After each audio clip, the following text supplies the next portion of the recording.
And good morning, ladies and gentlemen, all the way from Brisbane, Australia. Well, streaming directly to your device all the way from beautiful sunny Brisbane, where the temperature has just gone to 14 degrees. It's quite pleasant this time of the year, and it is wonderful to have your company on this Friday. And this is the last weekend of August. Yes, hard to believe.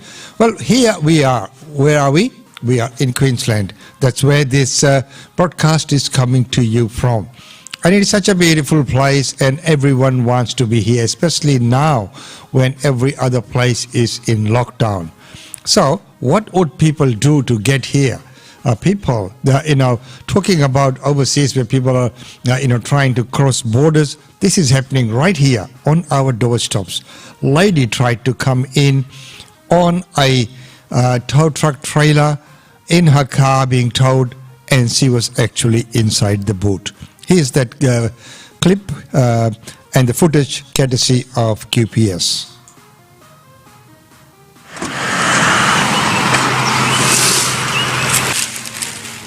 Jump out, mate. There's someone in the back here, mate.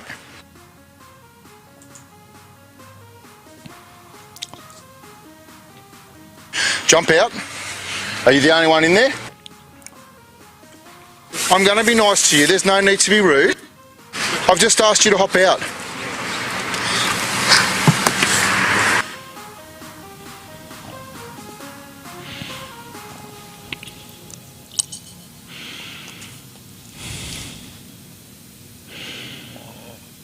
It's towing a number of things that look like it's furniture, which makes it appear to me that someone's trying to move to Queensland.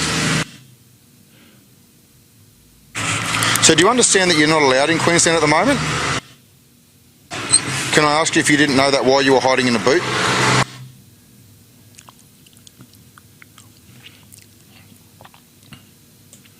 So there you are, ladies and gentlemen. That footage there has just come in from QPS, and as I mentioned before, that people will try and do everything to get here into our beautiful state of Queensland.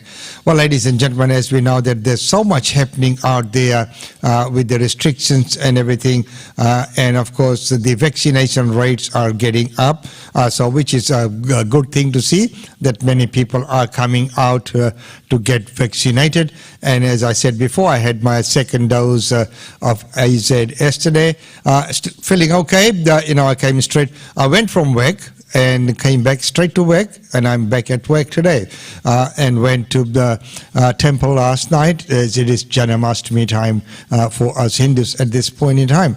So it's nothing, but of course it's different for everybody. I understand that that some people might react slightly different to the jab than others. So as for me, I felt a little bit dizzy coming back into the office. I was doing some computer work, nearly dozed off, but that's about it. But apart from that, if you're busy and if you're preoccupied, you even forget to that there's any symptoms or anything like that. So it only really affects you if you are very, very just thinking about it, and just dominant thought is what it leads to it. Well, right now, let's move on and look at what's happening on the border. As we've seen that the lady tried to get in the boot of the car, but the businesses there on the border are doing it tough.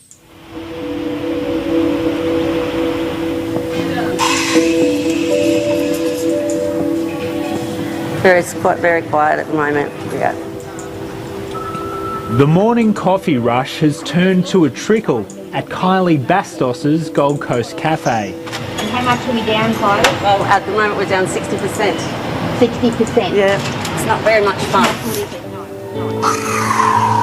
Her cafe is only blocks from the New South Wales border, leaving many of her staff and customers shut out.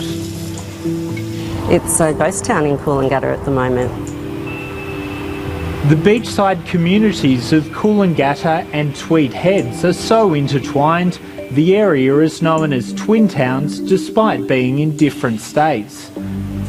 But in mid-August, free movement stopped here when New South Wales announced a statewide COVID lockdown and Queensland responded by blocking almost all interstate workers from entry.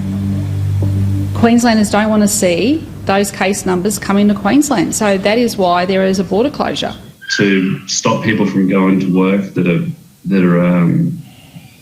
healthy, and there's no current cases anywhere near where we are because of an arbitrary line in the sand that was drawn years and years ago. I think that's a tough pill for people to swallow. It is crippling Kylie's business. She can't afford to pay the rent. I'm lucky at the moment if I'm taking $700 to $800 a day, which is pretty scary. A lot of people have local businesses here and they're going under. A sign in the window at a nearby cafe breaks the bad news to customers. It says due to border lockdowns and most of our staff being in New South Wales, they've been forced to close. Laura Gerber represents this area in Queensland's Parliament for the opposition Liberal National Party.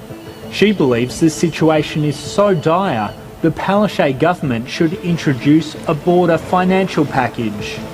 If we're expected to bear the burden of this border closure to keep the rest of Queensland safe, then we need the state government to step up and support us, because these guys won't survive. But the Queensland Treasurer has rejected that, saying there's already enough assistance. We made a significant commitment, $300 million from the state, $300 million from the federal government, as well as waiving a whole range of government fees and charges.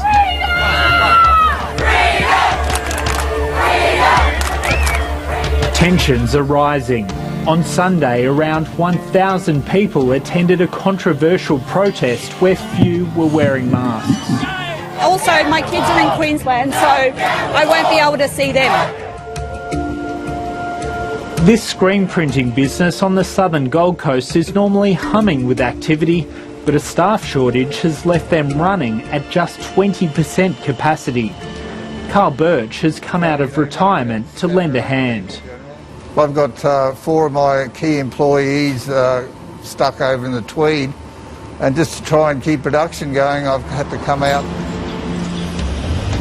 His son Alan Birch owns the business and is fully vaccinated. But like most of his key staff, Alan is stuck on the wrong side of the border and warns the business is facing a scary future. There's the real chance that if we can't keep the relationships going with our clients, that we will lose them. There's approximately 24 to 25 builders on the ground in this area, in this one section, with only about 8 people working today, 8 sites active. The rest are all shut down. In northern New South Wales, the building industry is grinding to a halt because the Queensland tradies who normally work here aren't crossing the border. Construction manager Rowan Cargill is left with unfinished jobs all over Lennox Head. So with this is one of our projects under construction at the moment in Lennox, and this one is plastered, ready for fit out, ready for tile, ready for cabinetry. At the moment we'd be short probably 8 to 10 different gangs, varying from painters through to tilers, across to chippies, and the people that you're building for are then paying mortgages, plus they're paying their rents wherever they're living at the moment while their home's being delayed in build. It's just, the mental strain on the people working, the people that are building as well, that you're building for the customers, is horrendous. What's making people anxious is Queensland could keep the hard border in place until at least the end of October. It makes me want to cry, to be honest.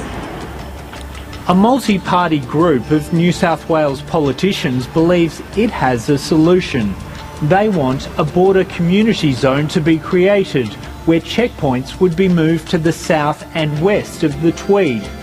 But for that to happen, each state government needs to agree. We don't want an outbreak here, but the reality is we don't have any outbreaks here. And so why are we all in prison? Why are we having to live like this when if we could just move the borderline? So moving the borderline, as they say, moving the goalpost. Well, what do you think? Because, a border is a border. But when you look at, there's just an imaginary line in between, it's basically the same town. So, that makes it hard. That is a unique situation where we have this twin town and the border of Queensland and New South Wales. So, that's what's happening. Well, we looked at that border situation and we looked at some of the building and the construction industry which have suffered.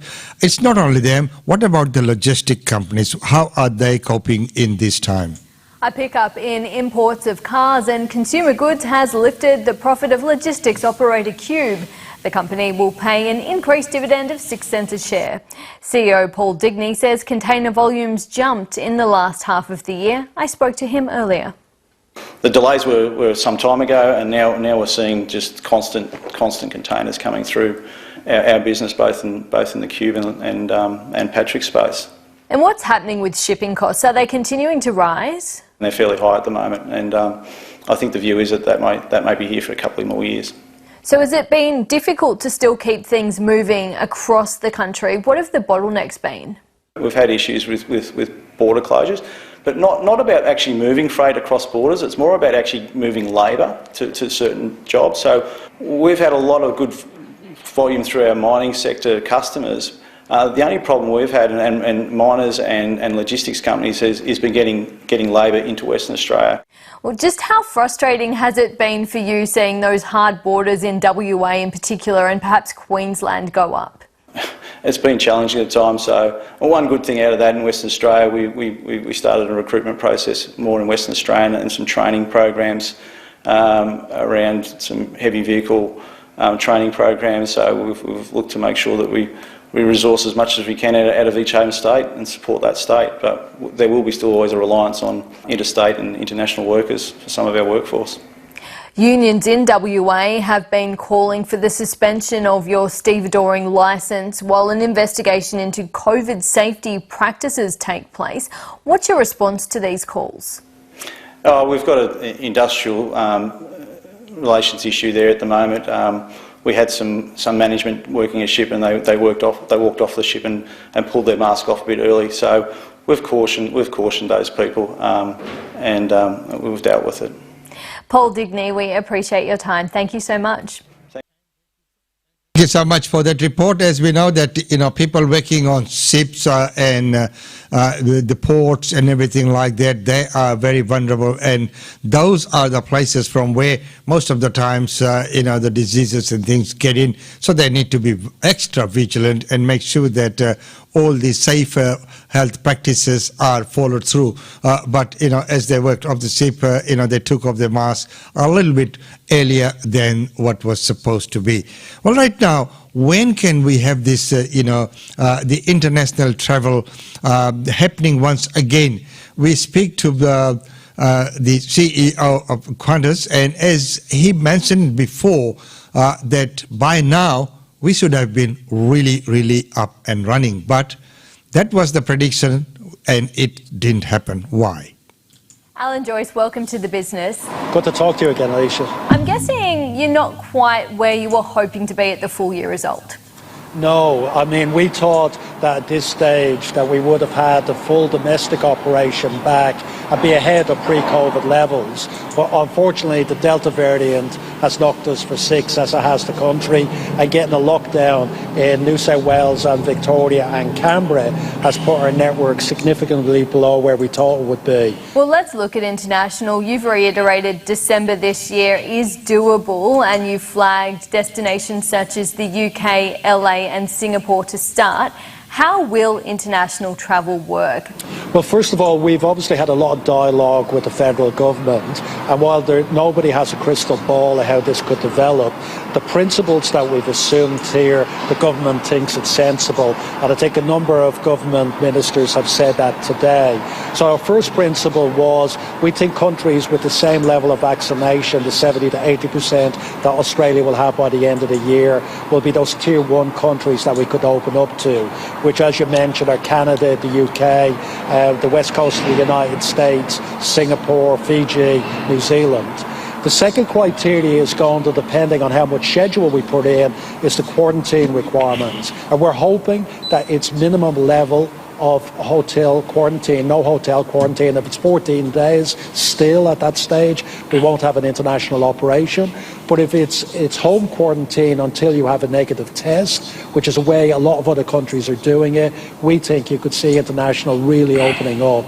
And then it's getting ready technology-wise, which is the IATA travel pass, so people can load their vaccination status, because there will be a requirement to travel internationally. A lot of countries are saying it will be a requirement for entry. It will be a requirement to travel on Qantas internationally, and we'll be checking for that status. And the government will have to define which vaccines are acceptable. Well, obviously a lot of work is going into this. How often are you talking with the government, and how much instruction have you offered Canberra? So we're continuously talking to the government, literally every day, multiple times a day. And we, as I said, we have bounced this off them. We've said, what do you think of the logic here, that those markets could happen before Christmas, and that other markets where the vaccination levels are very low, like Jakarta, Bali, Manila, Thailand, are going to happen at the earliest April. And the government, as I said, think that's a sensible approach, but have said to us, and we continue to talk to them, a lot depends on what these testing of home quarantine look like and what it means for quarantine post that date. But we're optimistic we'll get there. We may have to vary those dates around a little bit, but this is a sensible assumption. Are you worried about consumer hesitancy in terms of getting on planes? You have offered a lot of rewards to those who are vaccinated. Yes, I think we see in the research huge pent-up demand. So we survey every month people's intention to travel internationally. And as we see light at the end of the tunnel, we actually are seeing that level 3 times what it normally is. And it's probably not a surprise. 50% of Australians were either born overseas or have a relative overseas. Well, you've said that it would be a terrible shame if by Christmas you could travel to London but not to Perth. How much of a risk is it that that might be the case? Well, we hope it's not. I think the Prime Minister is doing a fantastic job at promoting the National Cabinet Consensus. And the National Cabinet Consensus was that 70% will open up the domestic borders and we shouldn't see those borders closing again. And at 80% we start opening up international. All the premiers have agreed to that. All the premiers should stick to that agreement. And the Doherty Institute said this week it doesn't matter what the starting point is, and they've clarified it, which was some of the concerns of some of the premiers. So we hope that they will stick to that. If they don't, I think there's going to be a public backlash against this, because it would be terrible, outrageous, disappointing if you could go and see relatives in the UK for Christmas, but you can't see your relatives in Perth. That is not what a national Australia will want. In this result, there was an obvious reliance on cost-cutting, your debt facilities and federal government support. Qantas received $1 billion from the federal government this reporting period. Without that money, what would the airline look like? Well, the $1 billion, there's a lot of misreporting on the $1 billion from the government. The $1 billion had 2 components of it. There was $600 million that was in JobKeeper or wage support that went to our people. Because we at one stage had 22,000 people stood down. And the other $400 million was around fee for services. We, on behalf of the government, have put on 320 repatriation flights that the government is paying us for. That's not a bailout from the government. That's Qantas being paid by the government to help other industries, and that's the way it should have been. Alan Joyce, thank you so much for your time. Thanks, Alicia. And thank you so much for that report. As you mentioned, that part of that payment that everyone's talking about has been the JobKeeper, which goes to the employees, and the other part has been the reprat flights that have been arranged on behalf of the government. So there we go. But at least it's got the wheel turning and going. Well, before we go into the Daily India report, let's get a message from our sponsors for this segment. GlobeNet Realty. GlobeNet Realty has been the longest established, trusted and respected agency in its trade area. Washa Chandra, Director of GlobeNet Realty, provides honest and ethical service to her customers. If you are thinking of investing in Brisbane real estate market, or if you are seeking professional property management, then you should contact Usha Chandra today on landline 3865 4466 or mobile 0419 775 416. And for further updates, log on to our website www.globenetralty.com.au. GlobeNet Realty is your own local real estate agency. Situated at Shop 52281 Sandgate Road, Boondall. GlobeNet Realty. Real estate is our world.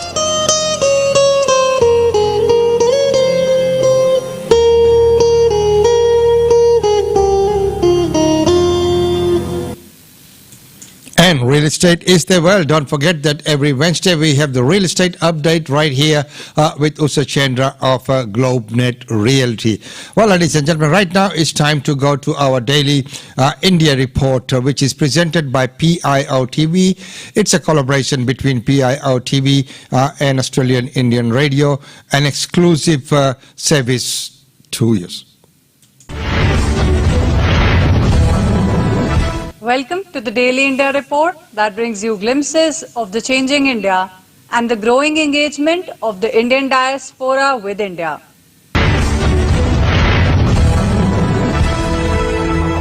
In our first story, a determined and swift India has flown special sorties of the Indian Air Force aircraft to evacuate 800 persons, including Afghan and Indian citizens stranded in Afghanistan. As the Taliban refused to extend the deadline of American withdrawal and control of Kabul airport, India will evacuate at least another 200 persons on 26 August.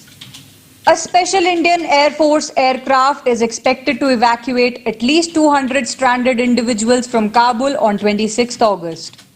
This will be one of the final Indian airlift flights from Afghanistan following the takeover by the Taliban. The passengers will include Indian nationals as well as Sikhs and Hindu citizens of Afghanistan. The aircraft is operating under difficult circumstances as the Taliban has refused to extend an August 31st deadline for the US control of the airport in Kabul. This has caused a scramble among several countries to evacuate as many people as possible in just 5 days. It is possible that a third country could also step in to evacuate Sikhs and Hindus of Indian origin besides Indian citizens. Meanwhile, Indian External Affairs Minister Dr. S. Jaishankar briefed floor leaders of all political parties in all-party meeting called by the government on 26 August on the Afghanistan situation.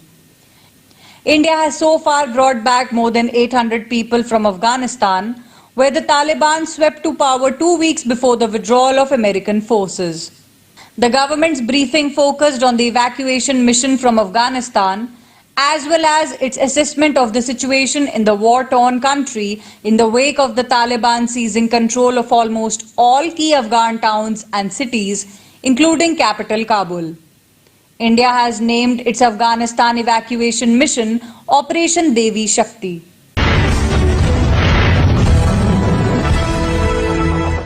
In a strategic victory ahead of the Punjab Assembly polls in 2022, the Badal family-led Shiromani Akali Dal won a crucial election of Delhi Sikh Gurdwara Management Committee. The Shiromani Akali Dal, led by Firozepur MP Sukhbir Singh Badal, has registered a clear majority by winning 27 seats of the total 46 in the Delhi Sikh Gurdwara Management Committee election held on 22nd August. The victory is seen as a strategic boost for the SAD ahead of the 2022 Punjab Assembly polls. The party aims to dislodge the Amrinder Singh-led Congress government. After the results were announced on 25th August, incumbent DSG MC President Manjinder Singh Sirsa of SAD, who lost the election, said, quote, "The people have once again given us a chance to serve. By making us win 27 out of 46 seats, the Sangat of Delhi has given us great pride." End quote. Sirsa said that the results are a shot in the arm for the Akali Dal campaign in Punjab as it demonstrates the support of Sikhs. The DSG MC, which goes to the polls every 4 years, controls Sikh shrines in the national capital along with various academic institutions and hospitals. It comprises 46 members elected from as many wards, and the rest are appointed from different holy Sikh shrines. On 25th August, India registered the biggest rise in COVID-19 cases in 2 months. Most cases are from the southern state of Kerala. India on 26th August 2021 reported 46,164 new COVID-19 cases in the last 24 hours. This takes the COVID-19 caseload to 325,058,530 and the death toll climbed to 436,365 with 607 fresh cases, according to data shared by the Union Health Ministry.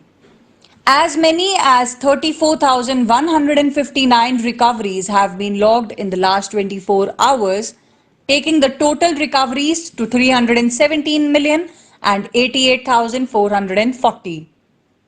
The recovery rate currently is at 97.63%.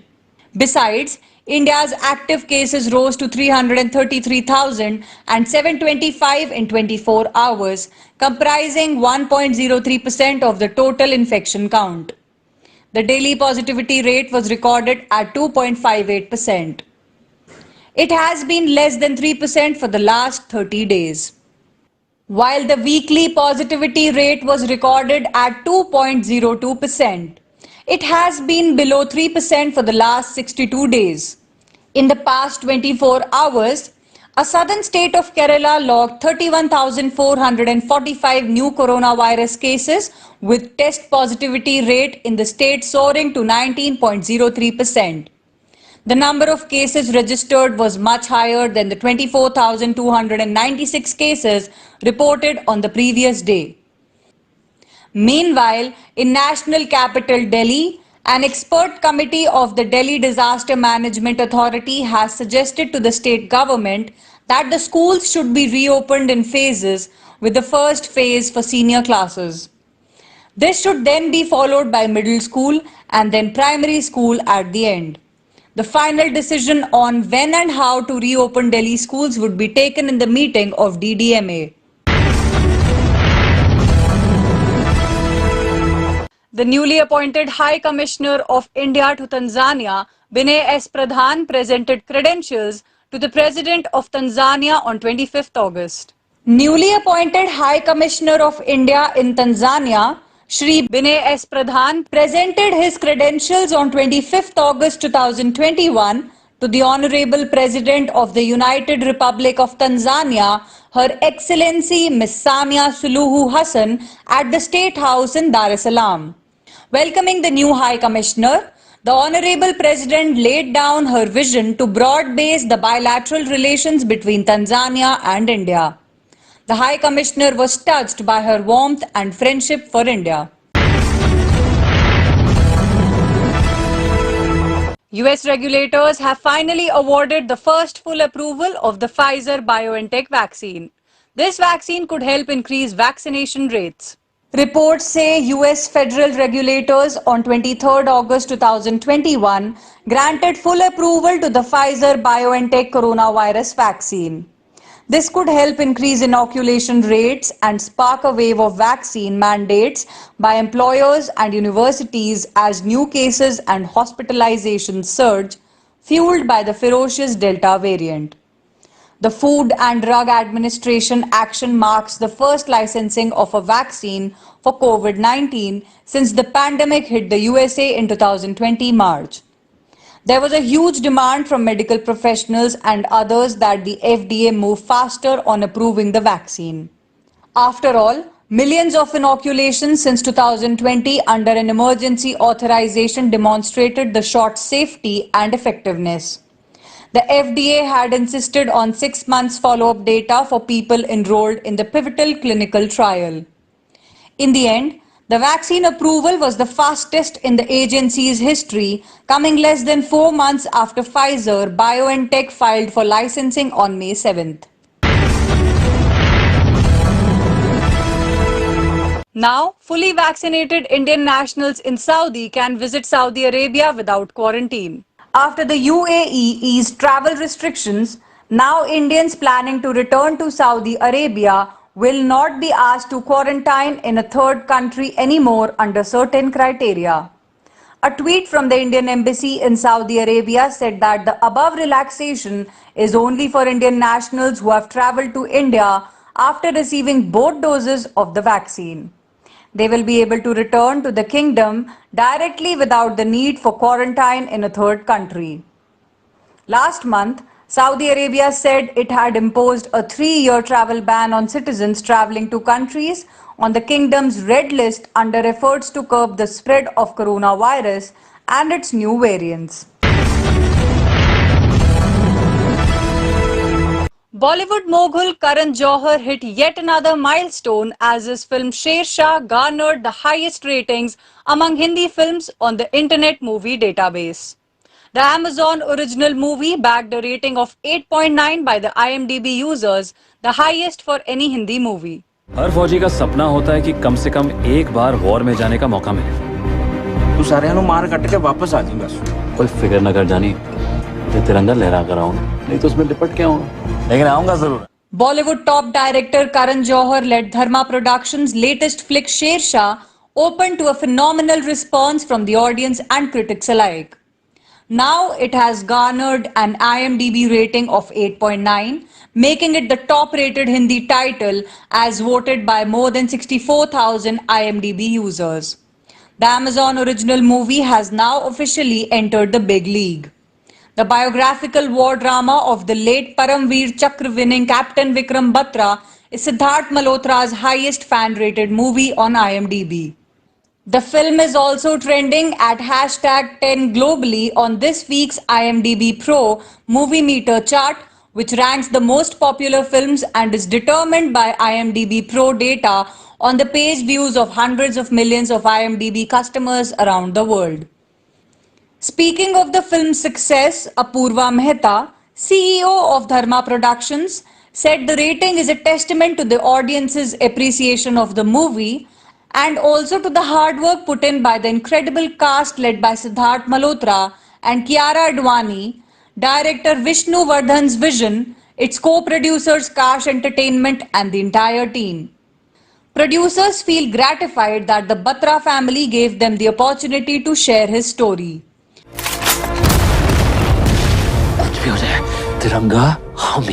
That's all for this bulletin of Daily India Report. Thank you for watching.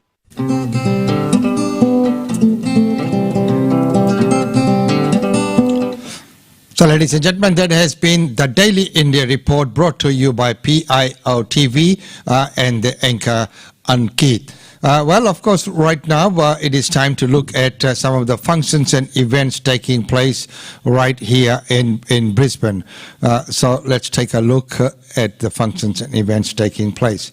Well, right now, the first one we'll look at is the BSK, the Super Kings and their function that's taking place. Well, we'll go from the very beginning and let's begin with Nritya Bharatiya School of Kathak and Dance and of course the Act of Giving on Saturday, the 4th of September from 5:30 p.m.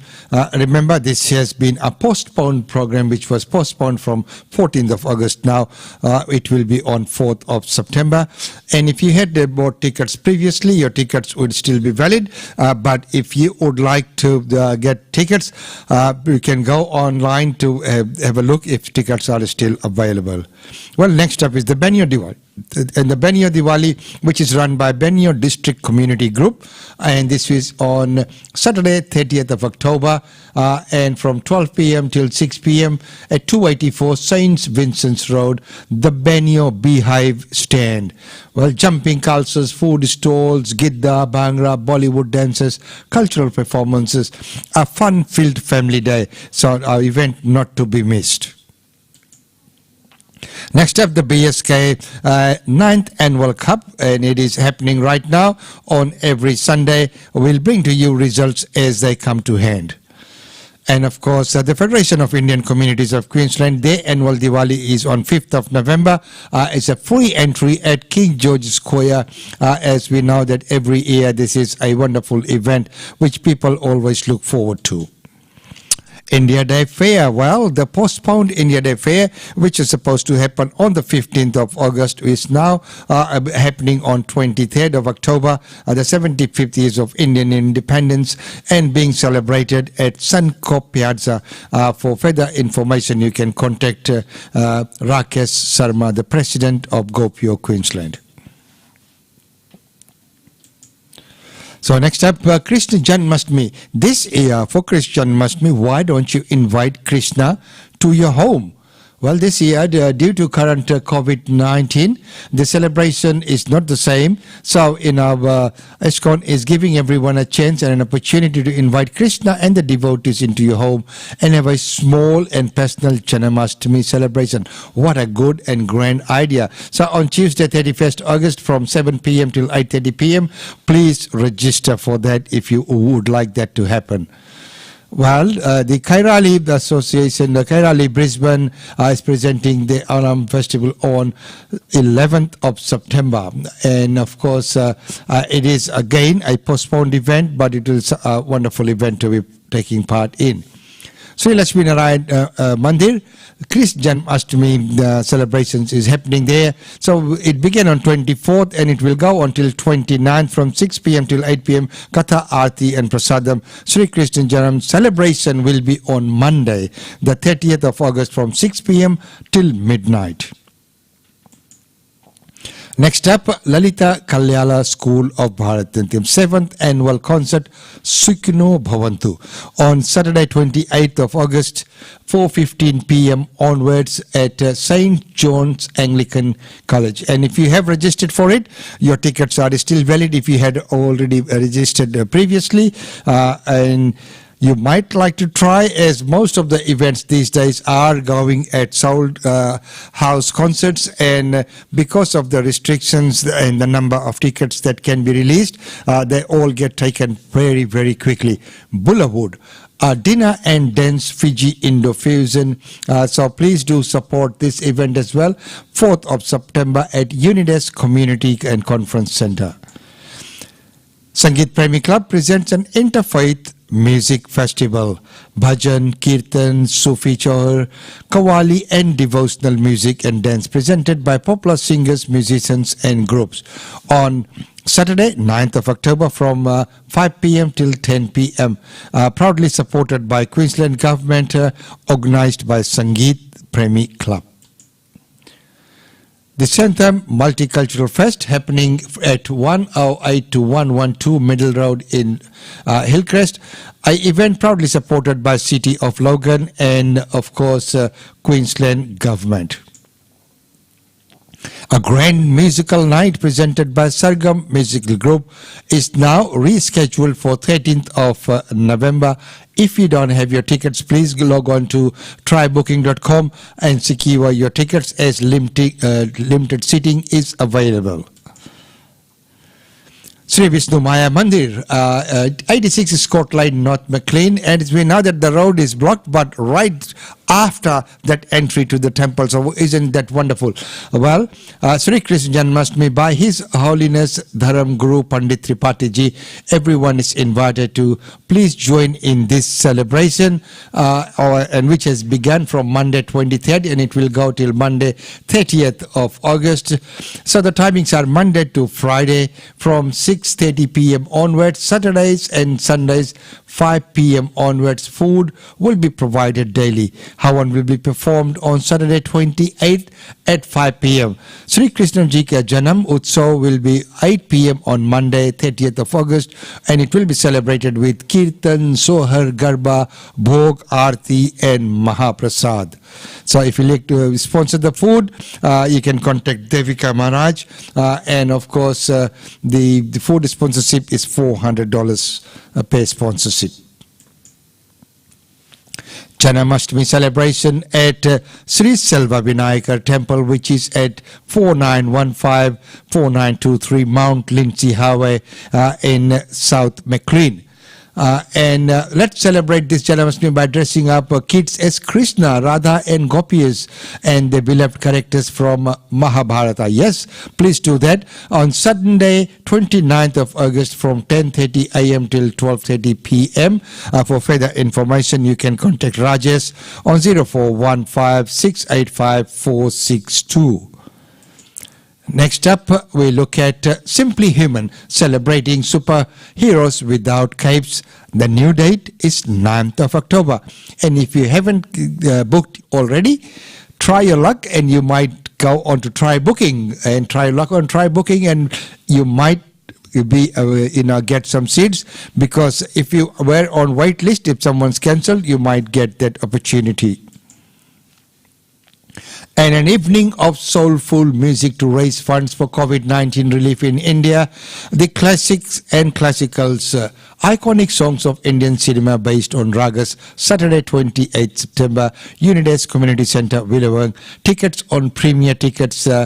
And of course, a lot of these categories like the VIP or VVIP category has already been sold. So if you need any further information, please contact Sachin on 0498 695 165, and I believe the event will be on Facebook Live as well. Well, right now, one of the other events that we'd like to talk to you about is Krishna Janmashtami live stream by DJJS. Bhavami yuge yuge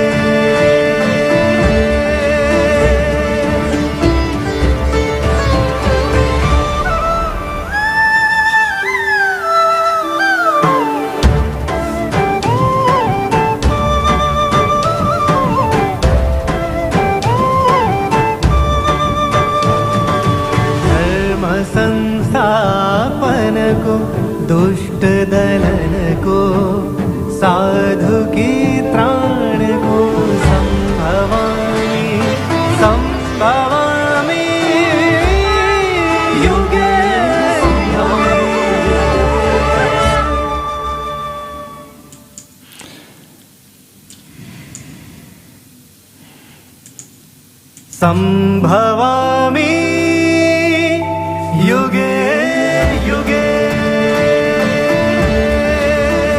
Celebrate Virtual Janmashtami 2021 with Divyajyoti Jagrati Sansthan. Know the true essence of Sri Krishna Leelas through dance ballets and spiritual bites. Watch special webcast on DJJS YouTube channel 30th August 9 p.m. to 12 midnight. Subscribe to DJJS World on YouTube now.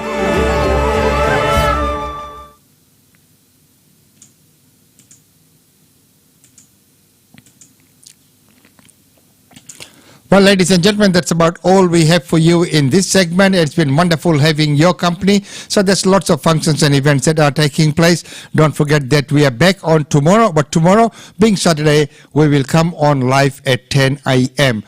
So until then, it's goodbye from us. I hope you have enjoyed the segment. I would like to get your feedback on the shows and what you'd like to see happening on the show. We know that many times there's not many people watching live, but people watch the shows afterwards. So as we know that all our streams are available on our Facebook channel, of course on YouTube as well, if you'd like to watch via YouTube. So all the previous segments can be viewed there as well. So that's a lot that's happening this weekend. We will catch up with you with the weekend edition tomorrow at 10 a.m. Until then, it's goodbye from me. It's always so good to have your company, and so good to see you. Now remember that if you're going out, please do take care. We are fortunate to be here in Queensland, where we are in a safer environment, and we are enjoying a lot of outdoor activities that many states at this point in time cannot. So let's not spoil that. One person's action spoils it for everybody else. So be mindful of that. Be considerate.